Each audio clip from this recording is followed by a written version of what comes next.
Good evening and welcome back to Let's Play Life is Strange. When we left off last time, we changed outfits. Ooh, we're wearing one of Rachel's old outfits that she'd left at Chloe's house, since ours is dirty and smells like pool. Ugh, still reeks like a chlorine factory.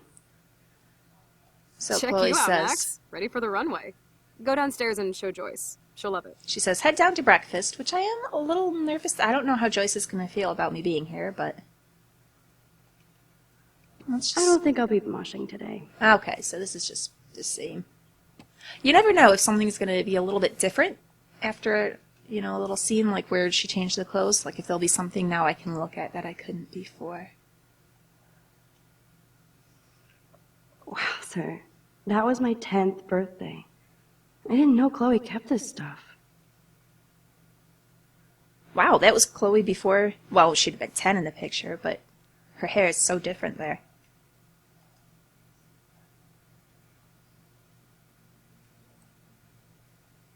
Alright, I think we're probably ready to head on out of here.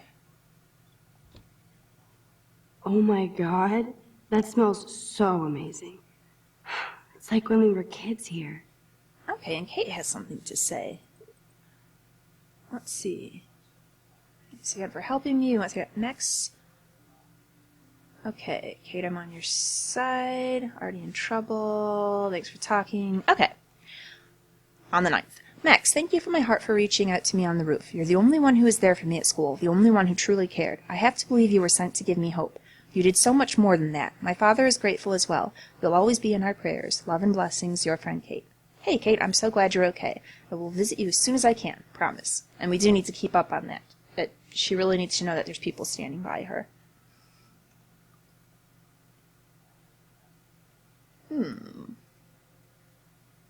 We should probably... Yeah, I need to check that. Let's... I think I missed a lot of Tuesday.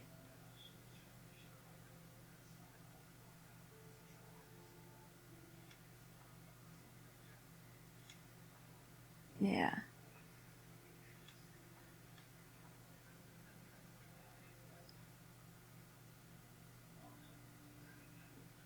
Okay, Kate having an intense conversation with Mr. Jefferson.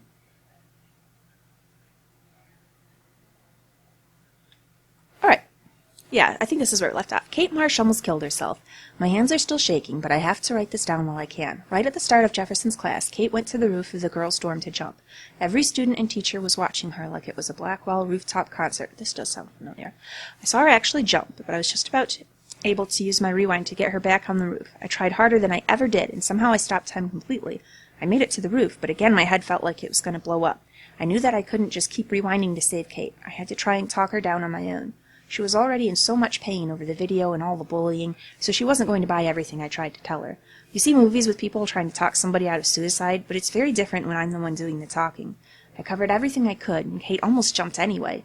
Cliché or not, I told her how much her friends and family love her, even if they don't all show it now.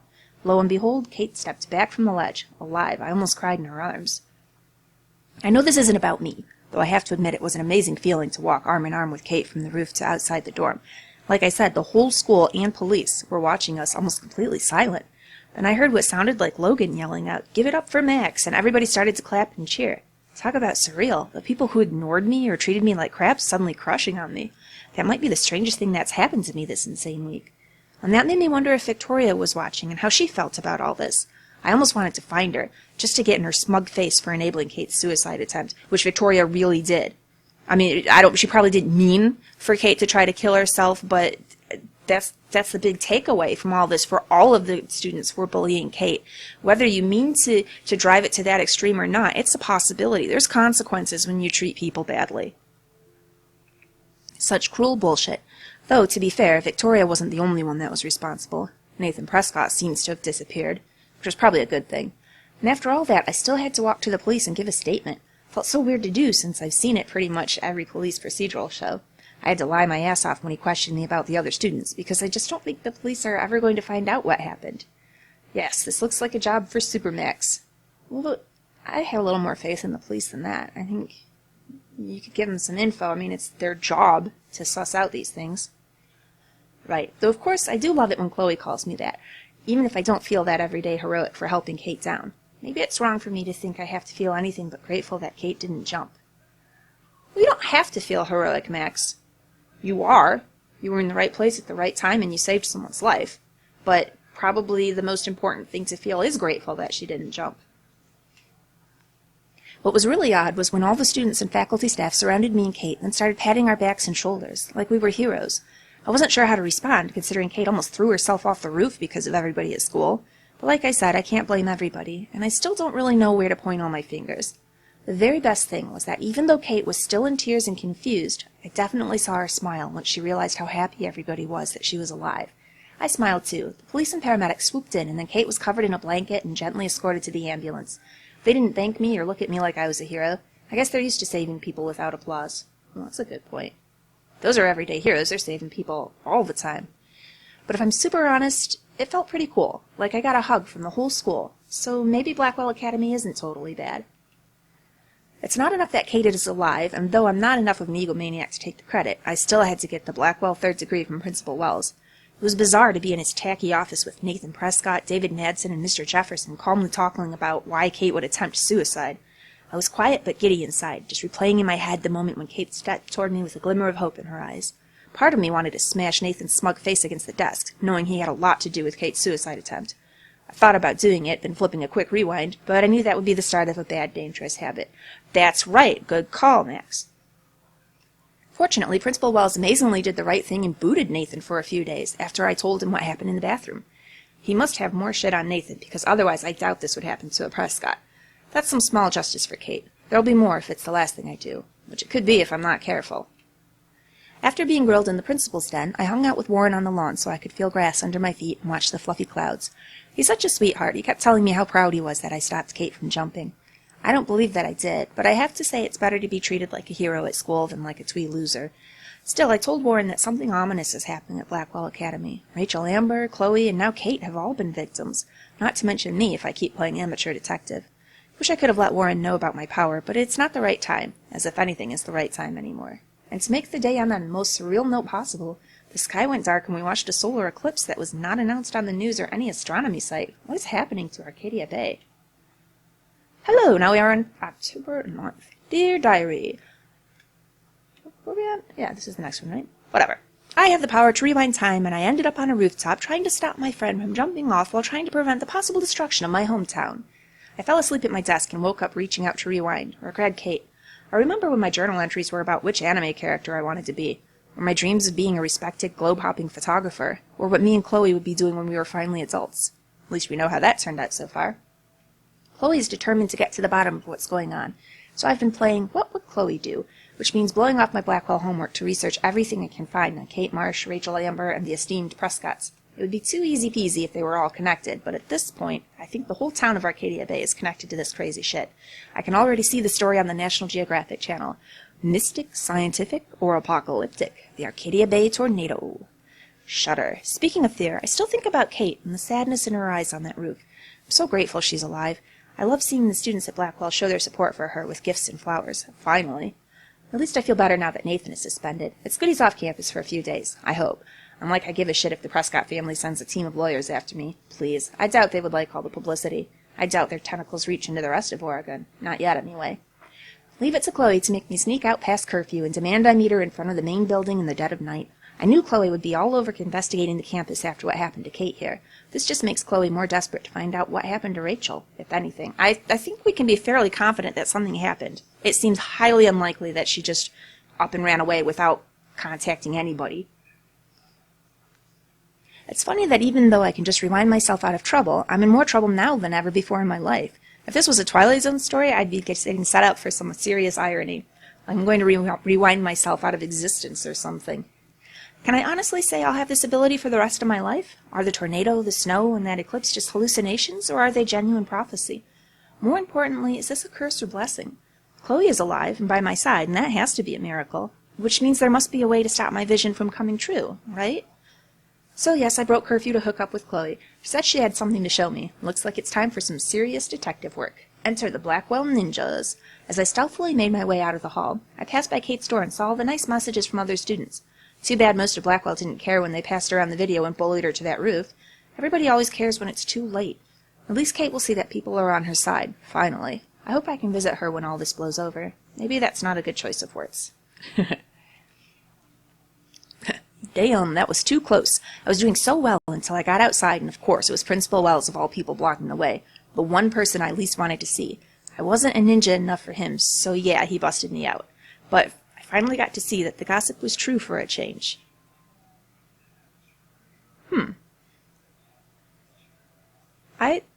This doesn't... Principal Wells was shit-faced. He didn't even try to hide it. In fact, he was a lot cooler drunk than sober. This doesn't... No, that's not... He didn't see us. I can see why he's so confused, dealing with Kate's family and the Prescotts and David Madsen. He still acts suspicious and gives me way too much toot, as he would say. Nobody says that seriously. But I can see that he's under a lot of pressure. So much that he's so wasted he can't even use his keys at midnight. Sure, he was in my way, but he was no match for my rewind power. After all, I had to go and meet Chloe. Bad Max. Even though I thought I was in full ninja mode, Chloe still scared the shit out of me, which pissed me off considering what I've been going through. Sometimes she's so damn insensitive to other people's feelings. She wants all my attention for her and finding Rachel, and she gets all butthurt if I don't have time for her. Obviously, I have time in hand, but I can't stay mad at her for long, and she was so damn excited about having the keys to the main building. And honestly, I was pretty amped up too.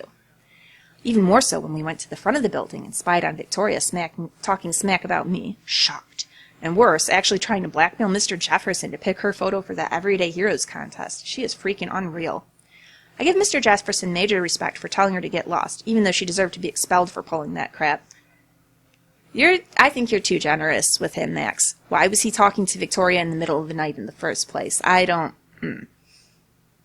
This is her priority after what happened with Kate?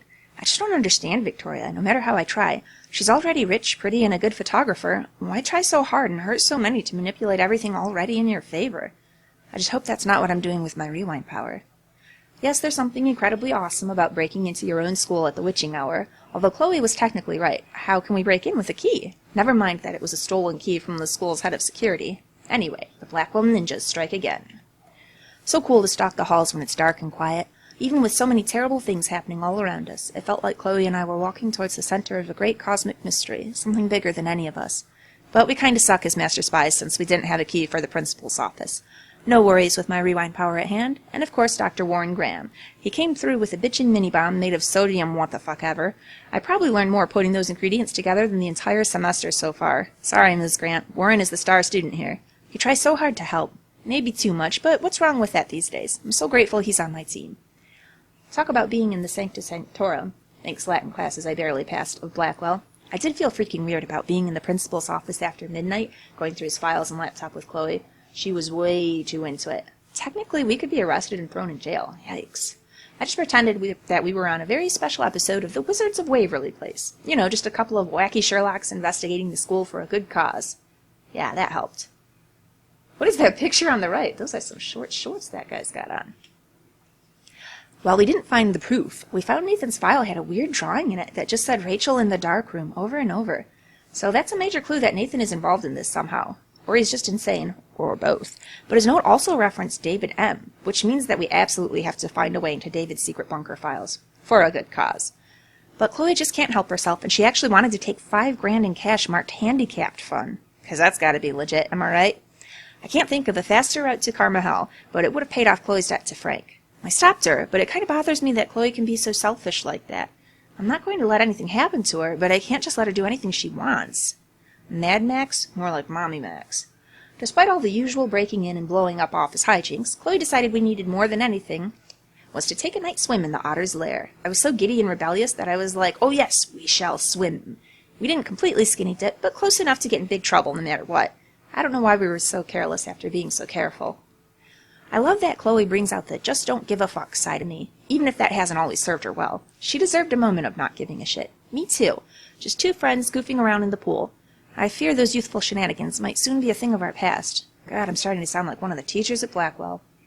Chloe and I had a nice chat about our lives since I left. We talked about dumb boys and girls and why they're trouble, especially for me. I feel like a groupie when I talk to Chloe about our life experience. She has me so beat. I take pictures, she takes action. Speaking of action, we had to seriously bounce when security showed up. Duh, how quiet could we be in the swimming pool? Plus after leaving a trail of our Blackwell handiwork. It was so intense and exciting to get past the security guards. They had serious spotlight power, so it wasn't exactly easy to stealth our way past, especially as we had to bail on Chloe's junker. But like I said, intense and exciting. Hella like Chloe Price. July 10th. Oh, this is 2013. That's back to, oh yeah. No, July 10th, that's the beginning of the school year. So this is as far as we go. We've got our objective. I should go downstairs and eat breakfast. I should. There was a lot of catch-up to do with our journal. Now then. Let's investigate before we go, see if there's anything different. A selfie to take.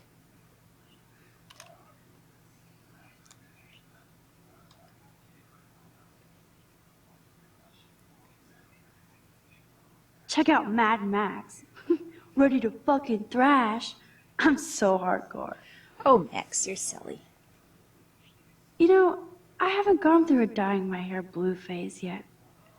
Maybe it's time. I never did either. And then now I think it would be kind of fun to have crazy colored hair. But I don't know. It's a lot of effort to keep your hair dyed. It keeps growing, the color so fades. Good to wash my face after all that chlorine. And hiding. Chloe never used to care when I borrowed her toothbrush. Oh, that's so gross. We're going to do it because we have the option, but... What's ironic is I always hated it when Chloe used my toothbrush. Yeah, I don't let anyone else use my toothbrush. Ew.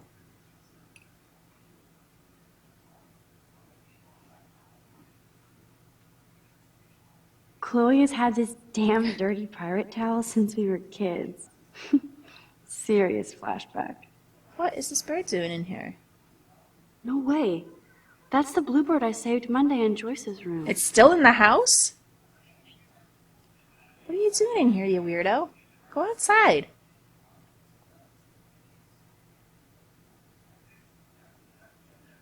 Nobody in this town has a fucking clue as to what's happening. Or do they? Some of them, I think, do. The lady that we saw outside the diner, the homeless lady, I think she probably knew some stuff. I better not go in there. David might be in bed. Ew. For everybody else in the neighborhood, it's just another morning.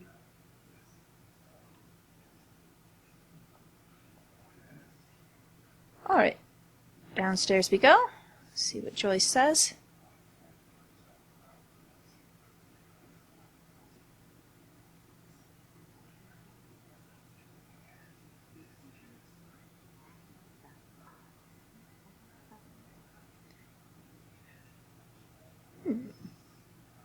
This might be the one time these people are right. The end is now. Are you still ignoring his warnings? Did you feel the snow? Witnessed the eclipse? Seen the dying animals? Dying animals? The signs are upon you. Arcadia Bay is in the final battleground for Pazuzu. Isaiah 66:15-16. For behold, the Lord will come in fire, and his chariots like the whirlwind, to render his anger with fury, and his rebuke with flames of fire. For the Lord will execute judgment by fire. Save your soul today. Repent. Join the Church of Final Revelations this month and get free dispensation from hell. Watch us on Arcadia Bay Public Access Channel 40. Sounds fun.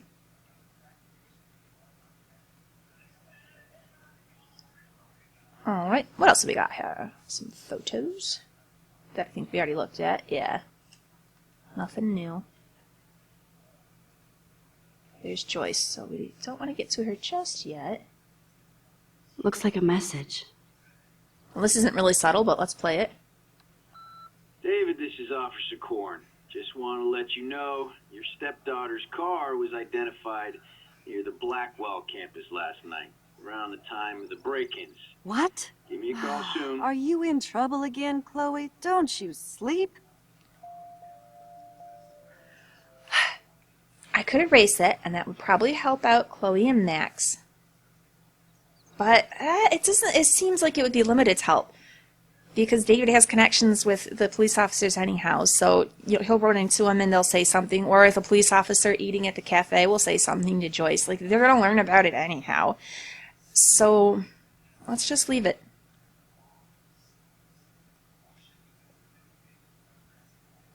This is where I want to go. Check out his secret files. I wish I'd looked at them before I rewound the first time.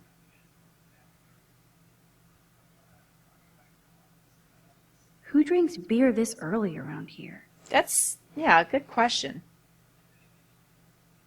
Oh, man. I don't want to be famous for this. The Independent. Flash snow and freak eclipse. Apocalypse soon. Superhero and save suicidal Blackwell student.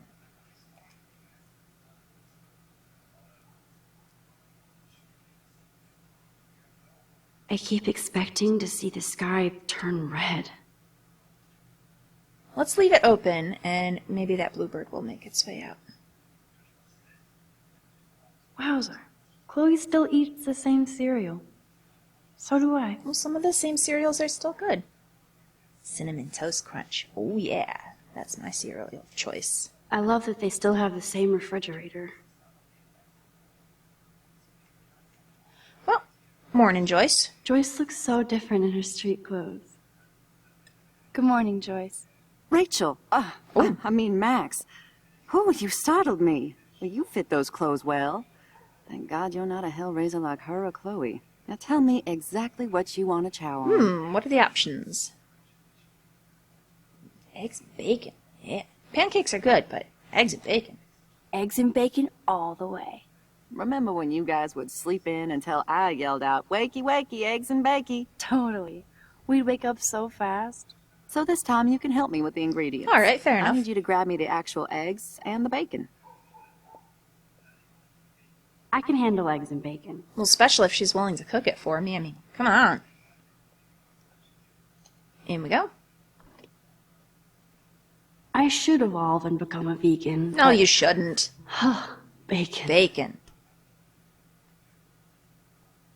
Why would you ever give up bacon? Come on, Max. Find those ingredients so we can chow down. Wait, they weren't in the fridge? I love that they still have the same refrigerator. Where are you keeping your eggs and bacon if not in the fridge?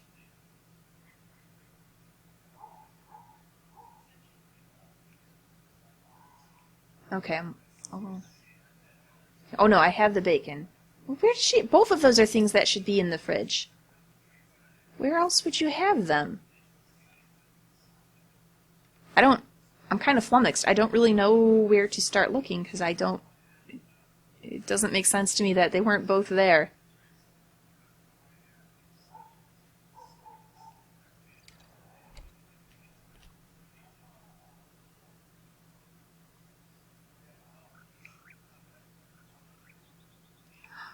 Oh.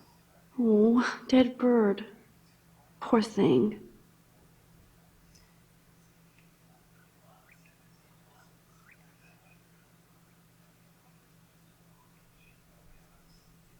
What? Is that... That's the same... No, it's not. It's a different one. I wonder how these birds died. And there's more over here. 3 dead birds lined up? That's fucking ominous. They've got 5 birds. Okay, this must be what it was talking about, animals dying. What happens to all these birds?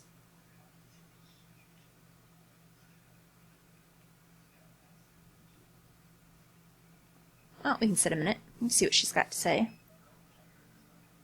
I remember when Chloe and me would take turns in the swing. We would push each other so hard we'd fly way up in the air.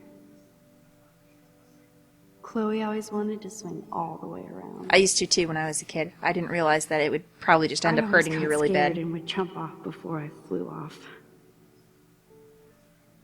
And Chloe is still trying to get high.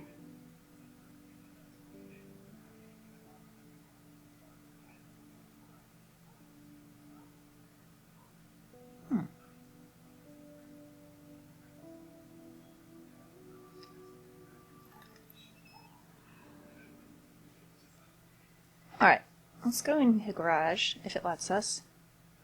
No? I was hoping they'd have like a second fridge or something.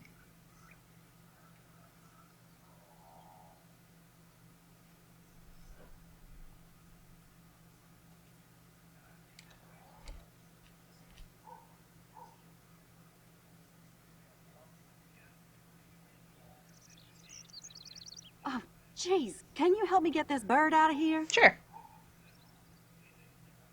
Where is it? I got a window open for it. Come on, Max. Find those ingredients so we can chow down. I'm trying. You keep your eggs someplace strange.